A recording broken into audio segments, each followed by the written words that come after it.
오늘은 그 대림절 이 기간과 관계된 설교를 하려고 합니다. 대림절이 중요한 이유 중에 또 하나는, 우리가 예수님을 기다린다는데 또 하나는 뭐냐면, 이 대림절이 교회력의 시작입니다. 그러니까 교회는 대림절부터 시작해요. 그러니까 우리가 보통 1월부터 시작한다고 하지만 사실은 그게 아니라 이 대림절부터 예수님의 오심을 기다리는 것부터가 교회의 시작이다. 교회의 시간의 시작이다. 이렇게 생각하시면 됩니다. 보통 대림절에 대해서, 근데 예수님 오셨잖아요. 그래서 대림절에 대해서 보통 이제 이렇게 정의를 많이 합니다. 초림의 마음으로 재림을 기다리는 기간이다. 이렇게 얘기를 해요. 초림, 예수님 처음 오셨던 그때 그 마음으로 다시 오시는 예수님을 기다린다라고 하는데, 그 말도 틀린 건 아니지만 저는 그것도 좀 갸우뚱해요. 그거는 평상시에 우리가 그렇게 살아가야 되는 건데, 굳이 예수님이 처음 탄생하시는 땅에 오셨고 탄생하셨다는 날을 기다리면서 굳이 초림의 마음으로 재림을 기다린다라는 말이 약간 자기적이다라는 생각이 들어요. 그래서 대림절, 기다림, 이게 도대체 뭘 어떻게 하는 것이 가장 포인트에 좋은가 했을 때, 저에게 드는 생각은 예수님에 대해서 생각하는 기간이다라는 마음이 들었어요. 뭐 누구를 초림의 마음이든 뭐든 간에 어쨌든 예수님을 좀 더 생각하는 거죠. 히브리서 3장 1절에 보면 예수를 깊이 생각하라 라고 얘기하셨어요. 그래서 예수를 깊이 생각하는 거죠. 근데 여기서 예수를 깊이 생각하라라는 이 단어는요, 한 단어예요, 사실은. 깊이가 있고 생각하라가 있는 게 아니라 한 단어인데, 그 단어는 생각한다는 뜻인데, 어떻게 생각하는 거냐면, 모든 이성과 지성과 오성을 다 사용하여서 생각하는 거예요. 그냥 이렇게 이렇게 감정적으로만 생각이 그 사람 좋아하는 마음으로 막 이렇게 생각하고, 좋아하는 사랑하는 사람을 막 마음으로 생각하고 이런 게 아니라, 이성을 사용해서 이게 뭐지? 막 이렇게 연구하듯이, 공부하듯이 생각하는 거예요. 근데 거기다 강조형으로 쓰였어요. 그러니까 깊이라는 번역이 들어간 거예요. 강조형으로 쓰여요. 그러니까 그냥 연구하는 게 아니라 깊이 연구해야 되는 거예요. 막 모든 걸 다 사용해서 막 강하게 할 때. 그게 지금 히브리서에 쓰인 깊이 생각하라라는 그 해석 번역된 그 말의 뜻이에요. 근데 특별히 이 대림절 기간에는 예수님을 좀 그렇게 생각했으면 좋겠다라는 생각이 들어요. 그래서 우리가 이런 것 저런 것도 이성을 사용해서 좀 살펴도 보고 공부하듯이 훑어도 보고 이렇게 하면서 하면 좋겠다. 그리고 당연히 예수님의 전반적인 사역보다는 예수님의 오신 그 부분을 대해서 우리가 좀 더 주목해서 볼 필요가 있겠다. 그래서 오늘 그런 부분을 보기 위해서 우리 마태복음 1장 18절부터 25절의 말씀을 살펴보려고 합니다. 자, 18절에 보면 이렇게 시작합니다. 예수 그리스도의 나심은 이러하니라. 예수님의 나심이 어떤 건지에 대해서 성경도 중요하고 궁금했는지 기록을 하고 있습니다. 그런데 예수님께서 어떻게 나셨냐면, 어머니 마리아가 요셉과 약혼하고 동거하기 전에, 요셉과 약혼하고 동거하기 전에 이렇게 돼 있는데, 이거는 이제 그 이스라엘의 그 결혼의 그 방식을 좀 우리가 알아야 돼요. 약혼하고 동거하기 전에, 우리나라는 옛날에 결혼식을 하면 신랑이 신부집에 가서, 우리나라 그랬죠. 신부집 가서 데려왔죠. 가마 태워서. 그러지 않나요? 다 모르시는군요. 그럼 막 얘기해도 되네. 어쨌든 그래가지고 거기서 막 신랑 뭐 발 매달아서 때리기도 하고, 막 이게 다 신부집에서 일어나는 일이에요. 신랑 잡아가지고 막 때리기도 하고 막 이런 걸 했었어요. 그랬는데 이스라엘도 그런 식이에요. 그런데 우리는 보통 이제 우리나라도 그 미스터 선샤인이라는 영화 드라마를 보면 거기서도 그 결혼식 하는 그 무슨 뭐 첩이 있나 봐요. 뭔지 저도 잘 모르는데 그걸 보내잖아요. 그거는 함에 들어있는 거 아니에요? 사주단자를 보내는 거예요. 아무튼 그걸 보내는데, 거기 그 드라마에서는 요한인가요? 그 사람이 그걸 갖고 가잖아요. 그래가지고 안전해 주잖아요. 어쨌든 그런 걸 보내고 이런 절차들이 있는 거예요. 그냥 지금처럼 그냥 가만히 있다가 서로 날짜 잡아가지고 그날 딱 하는 게 아니라 이렇게 서로 왔다 갔다 하고, 이게 오면 이미 부부인 거죠. 그 사람은 이미 거기서 파혼이 안 되는 거예요. 그러니까 지금 여기서 근데 이스라엘은 이거보다 더 강해요. 약혼했다, 정혼했다라고 하면 이미 두 사람은 부부예요. 그래서 아내다, 남편이다라고 불러요. 양쪽 집안뿐만 아니라 모든 나라 사람들이. 단 절차 이런 과정들을 위해서 기간을 주는데 길면 1년 아니면 몇 개월의 기간 동안 서로 이렇게 떨어져 있어요. 그동안은 신부는 신부집에서 이제 결혼에 합당한 교육을 받고 이런 거 하는 게 아니고 신랑은 신랑대로 그걸 받아요. 그러다가 몇 개월 지나서 어느 날 갑자기 신랑이 신부집에 갑자기 가요. 그러면 이제 신부는 그러고서 신부를 데리고 오는 거예요. 그건 신랑 집에서 마음대로 할 수 있어. 그냥 통보 없이 그냥 가. 그래서 우리가 처녀가 성경에도 그런 얘기예요. 열처녀가 막 기다리고 있는데 갑자기 신랑이 오잖아요. 그런 식으로 실제로 결혼식이 진행됐어요. 그러니까 이미 약혼을 함으로써 두 사람 부부이기 때문에 언제든 신랑이 가서 데려오면 되는 이런 이제 과정이 있어요. 근데 지금 이제 그 얘기를 하는 거예요. 그런데 그 동거하기 전에, 그러니까 서로 같이 살기 전에 성령으로 잉태됐다라고 예수님의 오심을 이야기합니다. 이때 가장 중요한, 근데 우리 한번 생각해 봅시다. 예수님이 이 땅에 오신 게 언제인가요?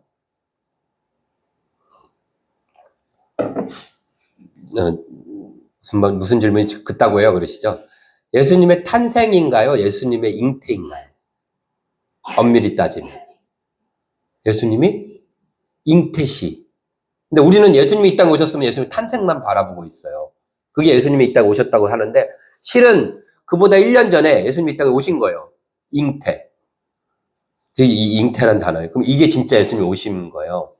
근데 어떻게 오셨나요? 탄생도 마찬가지지만 잉태로 오셨다는 거예요. 저 여기 좀 주목할 필요가 있어요. 무슨 말이냐면요. 예수님이 이 땅에 오실 때 되게 약한 모습으로 오셨다는 거예요. 마리아 뱃속에 태아로 들어가 있어요. 정말로 언제 죽을지도 모르는 그 형태로 오신 거예요.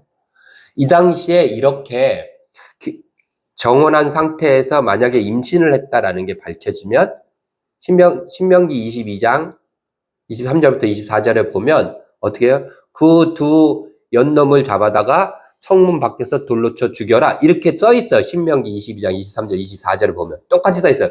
정혼한 여인이 성 안에서 다른 남자랑 이렇게 쭉 써 있거든요.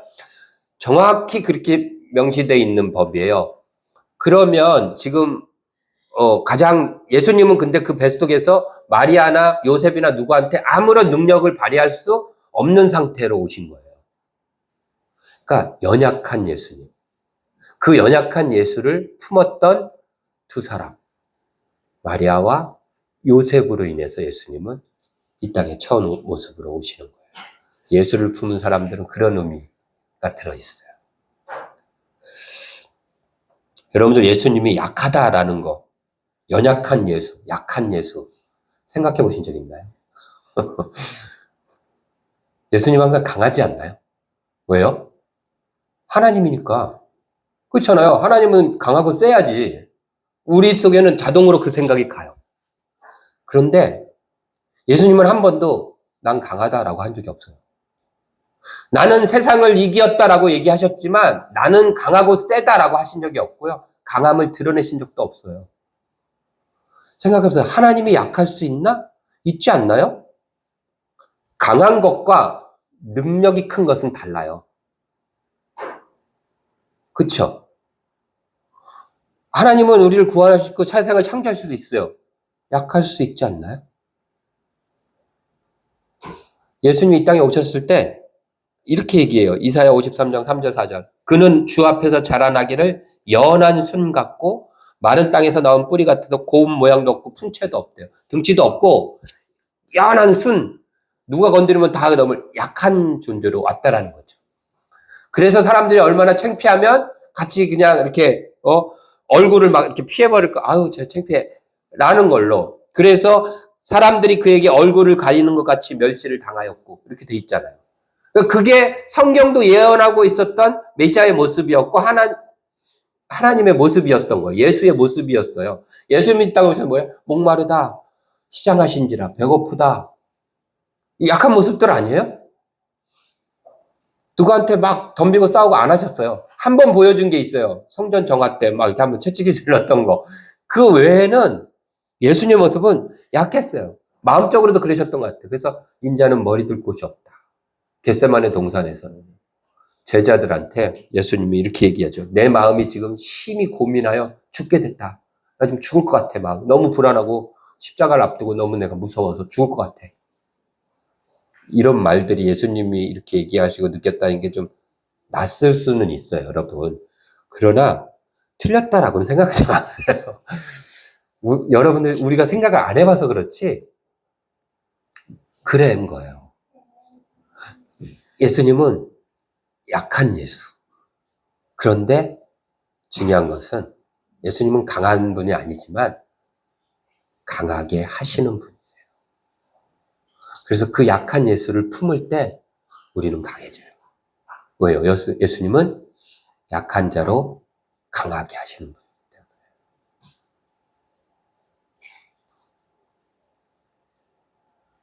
자, 이제 요셉의 마음 조금 살펴보고 마치겠습니다.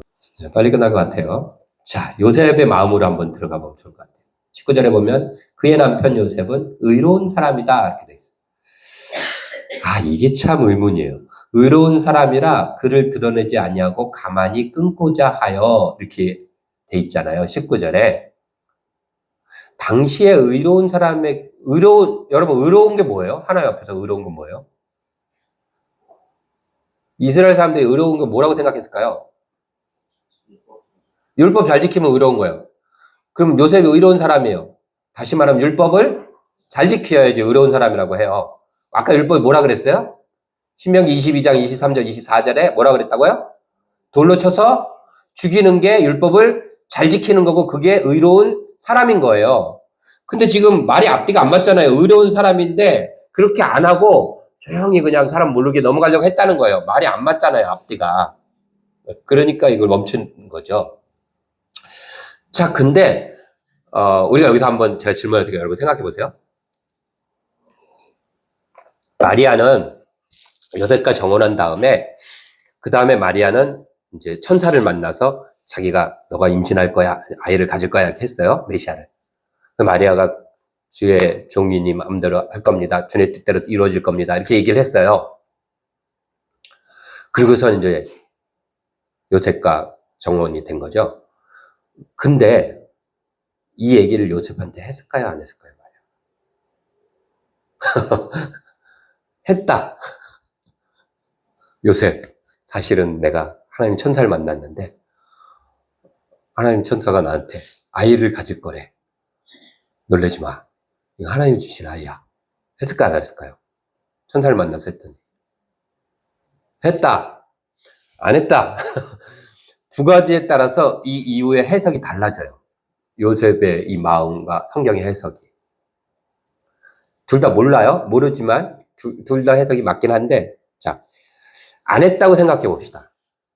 안 했는데 이제 배가 불러오고 뭐 이렇게 정혼자라도 데려오진 않지만 따로 떨어져 살지만 왕래하고 만나요. 데이트하는 거죠. 그 기간이 있어요. 서로 못 보는 거 아니에요. 근데 만났는데 갑자기 막 이렇게 밥 먹다 말고서 막 이러는 거죠.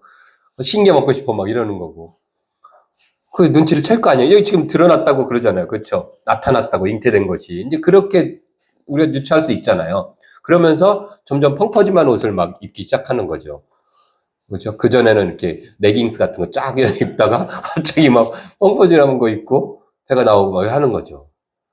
요셉이 마음이 어땠을까요? 나 의로운 사람이야. 이랬을까요? 열이 받았을까 안 받았을까? 받았겠죠? 어쨌든 나중에 그걸 어떻게 다스리던 중간에 기분 나쁘고 화가 났을 거야. 그 상태에서 지금 그 상태에서 분노해갖고 이걸 당장 뭔 짓을 한 거야 얘기를 안 들었으니까 전후 사정을 그래서 막 하고서 하려다가 그래도 이 사람이 이제 여기서 의롭다라는 것은 그 당시의 평가가 아니라 그냥 그 사람의 그 모습을 보고 자기 감정을 다스리는 것을 보고 하나님이 성경 기자를 통해서 한 평가다라고 해석을 한다면 이제 그 분노를 누르고 이 여인을 돌로 쳐 죽여서 수치를 당하게 하느니 그래도 자기랑 정혼한 여인이니까 율법엔 어긋나지만 조용하게 이 일을 묻히도록 그 여인에게 피해가 덜 가도록 했다. 그래서 의롭다. 뭐 이렇게 이야기를 해석할 수 있겠죠. 그게 우리가 합리적인 해석이에요. 얘기를 안 했을 때예요, 마리아가. 근데 그렇다면 한 가지 조금 의문이 드는 문장이 하나 있어요. 20절에 보면 요셉이 이제 그런 일을 그렇게 하려고 그 일을 계획하고 생각하고 있었어요. 아, 마리아한테 이렇게 하고 조용히 이 일 어떤 걸 해야겠다. 그런데 그날 밤에 꿈에 하나님의 사자가 나타났어요. 옛날 요셉도 꿈을 잘 꿨는데 꿈 꾸면 막 해와 달이 막 나타나는데 이 요셉도 그래요. 그러니까 이게 아마 이렇게 오버랩 시키는 것 같기도 해요. 성경 기자가. 근데 어쨌든 꿈에 하나님의 사자가 나타났어요. 그러더니 요셉한테 처음 했던 말이 뭐예요? 다윗의 자손 요셉아 내 아내 마리아 데려오기를 뭐 하래요? 무서워하지 말래요. 지금 요셉의 감정 속에 무서움이라는 단어가 있어요? 분노는 있잖아요. 분노는 있는데 무서워하지 말래요. 그 얘기는 요셉이 지금 무서워하고 있다는 거잖아요. 천사가 요셉한테 너 무서워하지 마 하는 건 뭔가 무서워하고 있는 거예요. 얘는 무서울 이유가 없어요. 지금 그냥 자기는 그래도 큰 인신 베풀어서 그래도 큰 사랑으로 이렇게 인격으로 이렇게 덮어주고 가려고 하는 거지 거기에 무서움이 들어갈 일은 없는 거예요. 근데 무서워하지 말래. 아니 얘는 가는 말 아니는데 돌을 왜 맞아? 아니야. 그게 아니라 정혼한 남자나 여자를 다른 누군가가 관계를 맺으면 그 연놈이에요. 그 둘을 돌로 치는 거지. 얘는 피해자인데 오히려 얘가 제일 먼저 돌을 던질 수 있겠죠. 잡아다가. 그러니까 두려운 마음이 조금 어색하다 이런 거예요. 자, 그럼 두 번째 얘기를 했다. 전 개인적으로 얘기를 했을 거라고 생각합니다. 왜냐하면 마리아한테 너무 큰 일이에요. 숨길 일이 아니야. 자기가 잘못한 거 없어. 자기도 당하는데 여러분들이 생각해봐요. 천사를 만났어. 뭐 네가 임신을 할 거다 이걸 떠나서 천사를 만났다니까? 눈 뜨고 천사가 나타났어. 근데 천사가 얘기해. 뭔가를. 그러면 그 얘기를 그 일과 관계된 자기랑 정혼한 사람한테 안 해줄 거예요? 저는 해줄 것 같은데요. 암만 그 일 때문에 임신을 하게 되더라도 그러니까 더 빨리 얘기해야죠. 그 증상이 나타나게 가갖고 큰일 났다. 천사를 만났는데 나한테 임신을 한대. 이렇게 얘기를 하지 않을까요? 저는 했을 것 같아요. 그럼 이제 그다음부터 요셉이 어떤 마음이 들까요? 들었어. 천사가. 그리고 그거를, 그럼 이거 어떻게 해? A는 점점 이제 그 말대로, 요셉이 생각했을 거예요. 분명히 하나님의 어떤 놀라운 계획과 역사가 마리아를 통해서 일어나고 있다. 라고 생각했겠죠. 그게 사실이니까. 자기가 알고 있는 마리아는 조신한 여인이었고, 뭐, 있을 거 아니야. 그 데이터를 바탕으로 해서. 이 당시에 여자들이 결혼을 몇 살에 했냐? 마리아가 몇 살쯤 됐을 것 같아요? 막간을 이용해서. 네?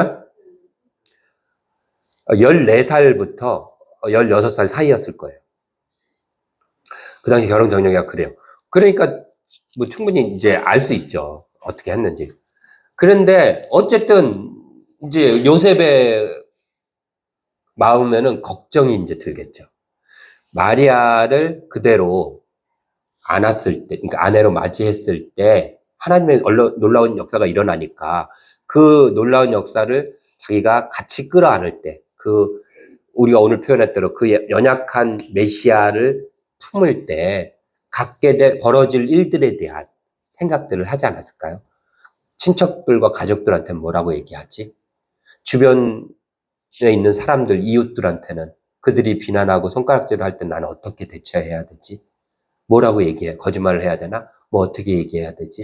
부터 해서 자기가 갖고 있는 지위와 자기 모든 것들이 흔들리는 상황인 거잖아요. 무서울까요? 안 무서울까요? 그 일이. 무서웠겠죠. 그 일을 한다. 암만 그게 당위성이 있어요. 하나님의 역사를 이루는 일이지만 자기 몸엔 없잖아요. 일단. 그러면 자기는 조용히 손을 떼고 하나님 난 도저히 이 일 감당 못하겠습니다. 이게 하나님의 뜻이고 일인 건 알겠지만 난 감당 못하겠습니다. 그러니까 내가 조용히 그냥 손을 떼고 물러나겠습니다. 다른 누군가를 통해서 이렇게 될 수 있도록 하나님 일하십시오. 라는 일들을 생각하고 있지 않았을까요? 그때 하나님의 사자가 나타난 거죠. 그래서 마리아 데려오는 거 무서워하지 마라. 네가 지금 고민하고 걱정하는 그 모든 일들에 대해서 겁먹지 마라. 라고 얘기하신 것이 아닐까 생각합니다. 우리라면 어떻게, 여러분들이라면 어떻게 하실 것 같습니까? 하나님께서 비현실적인 명령을 내리신다면 여러분들에게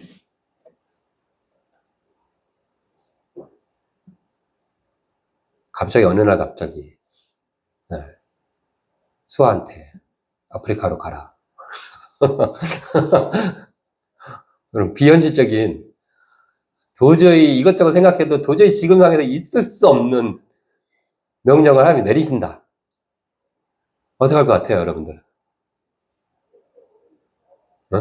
이세 손민석 갑자기 너한테 너 당장 신학을 해서 목회자가 되라. 지금 직장 다 때려치고 목회자가 되라. 어떨 것 같아요? 아멘, 할렐루야? 아싸? 우리 엄마 아빠도 안 믿는데요. 부터 해서 돈은 뭘 하고 이 얘기를 꺼냈을 때 전 죽습니다. 하나님 뭐 안 했을까요? 요셉의 마음이에요. 그럼 어땠을까요? 우리는 어떻게 하실 겁니까? 근데 저는 이런 생각을 한편으로 해요. 하나님 천사가 나한테 천사 보내줘 보세요. 생각해 보세요. 아브라함이 전 이 생각 많이 하거든요. 아브라함이 이삭을 바쳤어요. 이거는 대단한 게 아니라 이상한 일이잖아요. 아빠가 부모가 자식을 그것도 번제로 바친다? 아니 아무리 하나님 명령이라도 이건 말이 안 되잖아라는 생각이 드는데 한편으로는 하나님이 나타나서 얘기를 해요. 여러분 인생에 한 번도 하나님이 직접 얘기하신 적이 없잖아요. 그러니까 우리가 말을 못해요. 근데 상상을 해보자고요. 하나님이 오늘 나타나서 한나야, 민서가 얘기를 하는 거예요. 깜짝 놀라죠. 누구십니까? 그러니까 하나님이야. 정말 우리가 영화에서 보던. 그래갖고 얘기를 하는 거예요. 응? 그러면 안 할까요? 우리가 보통 신의 계시를 받았다고 미친 짓 하는 광신도들 많잖아요. 그 사람들이 다 정상이 아니라서 그런 게 아니라 신의 계시를 직접 받으면 난 할 수 있을 것 같아요. 저한테 만약에 똑같은 말씀을 하나님께서 진짜로 나타나셔서 한다면 할 것 같아요. 마음은 아프지만. 안 할 수 있을 것 같아요. 신이 나타나서 얘기를 하는 걸 직접 경험을 했는데. 그렇잖아요. 마리아도. 천사가 직접 나타나갖고 얘기를 한 거예요. 너 이렇게 하고 잉태할 거야. 안 돼요. 하겠나요? 저는 네, 했을 것 같아요. 요셉도 지금 그런 거잖아요. 무서워서 안 하려고 그랬는데 천사가 직접 나타나니까, 사자가 나타나니까. 그래서 제가 너라면 어떡할래? 라는, 제가 여러분들은 어떻게 하실 겁니까? 했다가 너라면 어떡할래? 스스로 물어보면서 하나님, 이렇게 나타나면 저도 하죠. 그쵸? 권사님 맞죠? 네, 아멘이죠? 권사님 맞죠? 그쵸? 저도 그랬어요. 돈 벌려고 하는 거 아니야. 근데 그때 제 마음속에 그렇게 오랜 동안 저도 그렇게 생각하고 살아왔어요. 제 마음속에 이번에 이런 생각이 들었어요. 희미한 음성을 듣고도 따라주면 안 되겠니? 생각이 들었어요. 도마처럼 손가락 넣어보고 옆구리 찔러서 휘 저어 봐야지 믿겠습니다라고 하지 않고, 그게 긴가민가하게 들려도, 약하게 들려도 그래도 하나님의 음성이라고 믿고, 눈앞에 천사가 나타나서 명령하신 것처럼 믿고 따를 수는 없겠니? 라는 마음이 들었어요.